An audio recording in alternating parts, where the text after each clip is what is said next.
So we're going to take a look at a simple situation in which we can use the equations that we just derived.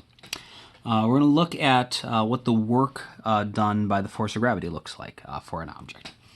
So we know that generally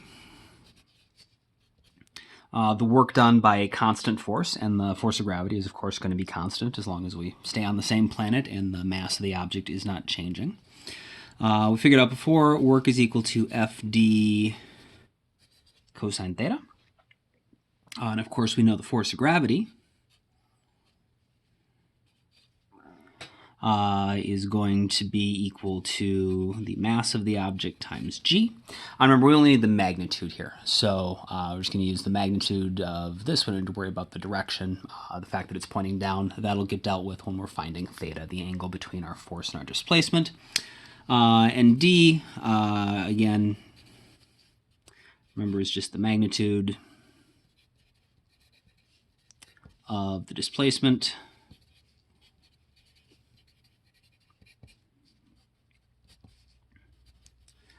between the starting and ending positions.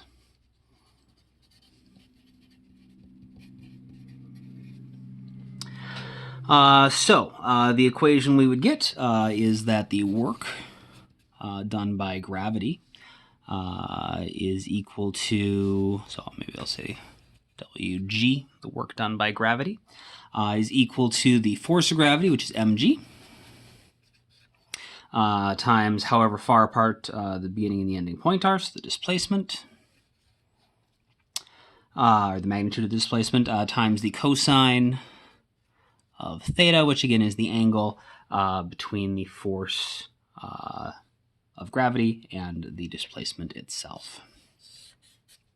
And so a simple example might be if we drop an object some distance d.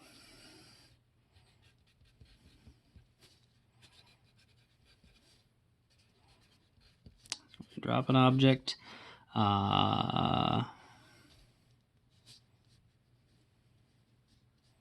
from, let's say, from a height of h.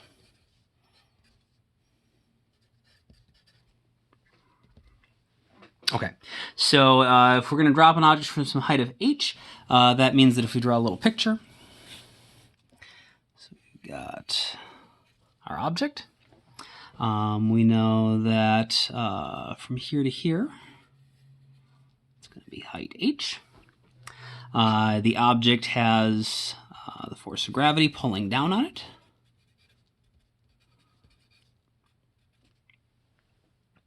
And of course, its displacement is just going to be equal to h, because it's going to fall h downwards. And so I can draw that maybe off to the side. The displacement, or the magnitude of the displacement, is going to be h. So it's going to be displaced however long h is, that many meters downwards. And so we can see in this case, our force and our displacement are going in the same direction, and so theta is going to be 0 degrees. And so if we plug this into our equation, we get, maybe if I leave this here, I can work on the left side.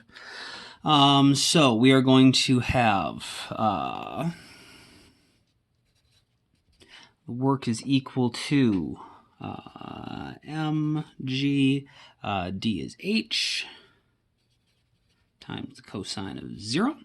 The cosine of 0 is, of course, just 1, so it's going to be equal to mgh.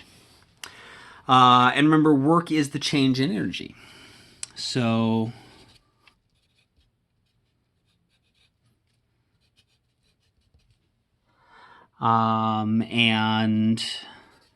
since mgh is going to be positive,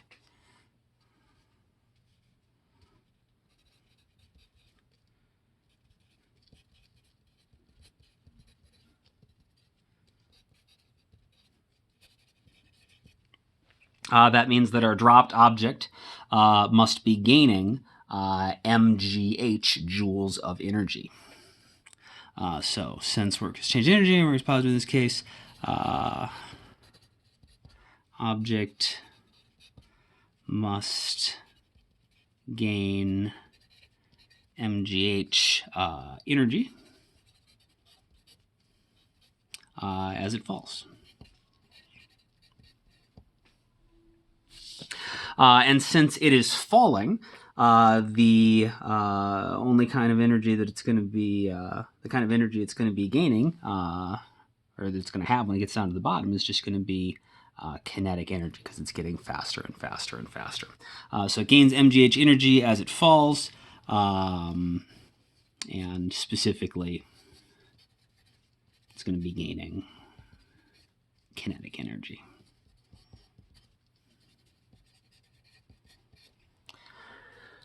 And since we just dropped it, that means if we start at rest,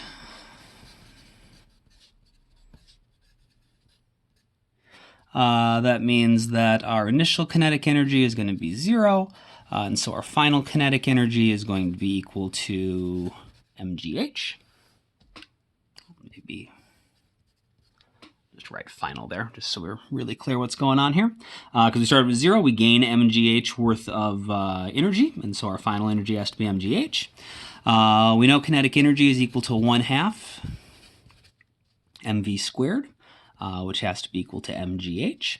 And so we could use this to figure out, for example, how fast the object is going to be going. Our m's are going to cancel out, and we're going to get that the speed of the object when it hits the ground is 2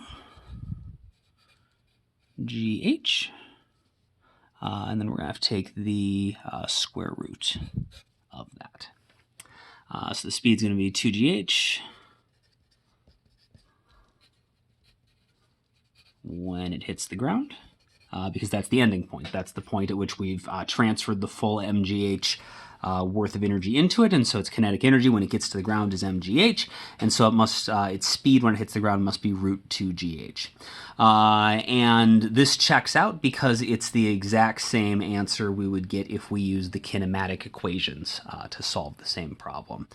So your acceleration would be negative g, your displacement would be negative h, initial velocity 0, final velocity is what we're solving for, and you would get the exact same thing. So just make a little note. Makes sense.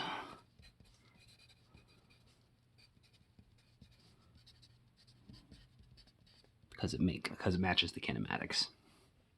And if you want to verify that for yourself, you're certainly welcome to pause the video and make sure that works. Otherwise, you can take my word for it.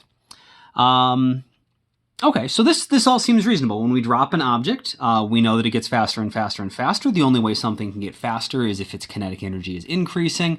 And so if its kinetic energy is increasing, that means something has to be doing work on it to give it that energy. And so everything makes sense. Gravity's pulling down on it, it's doing work, and it's speeding up the object by giving it kinetic energy. The only issue is that we have the law of conservation of energy, which says that energy can't be created or destroyed. And so the thing we need to figure out is, where did this energy actually come from?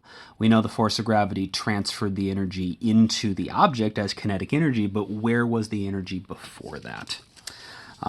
So